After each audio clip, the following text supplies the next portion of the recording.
നീ ഷൂവിന് മാത്രം നീ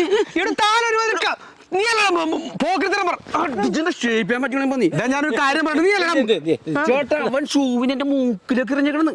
എന്ത് മനുഷ്യനാണോ ചേട്ടാ? ഷൂ ആണോ മുഖത്തേക്ക് എറിയണേ? ചേട്ടാ എന്താ പറ്റി? ഇത് മൂക്കിലോട്ടാണ് ചത്തുപോയായിരുന്നു. ചേട്ടാ ഒരു കാര്യം നിർത്ത്. എന്നിട്ട് അത് കേട്ടോ എനിക്ക് അനക്കാൻ സംസാരിക്കാനും പറ്റുന്നുണ്ടോ? എന്ത് പണി? ചേട്ടാ ഒരു കാര്യം അറിയാൻ സംസാരിക്കരുത്. പ്രായമുള്ള എന്നെ കൈ ചൂണ്ടി വർത്താൻ അച്ഛനോ നിനക്ക് ഞാൻ അവകാശം കൂടി തരാണ്. ചേട്ടാ ഞാൻ പറയണമെന്ന് കേൾക്കുക. നീ പറയണമെന്ന് എനിക്ക് പറയാനും കൂടി കേൾക്കട്ടെ. ചേട്ടാ ഞാൻ ജോലി കഴിഞ്ഞ് വീട്ടിൽ വരുമ്പോ എന്റെ വൈഫ് കട്ടിലിൽ കിടക്കണേണ്.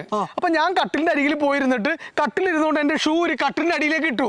അപ്പൊ അയാളുടെ മുഖത്ത് കൊണ്ടു. അപ്പൊ അവനോട് പറഞ്ഞു അയാൾ കട്ടിലിന്റെ അടിയിൽ കിടക്കണ്.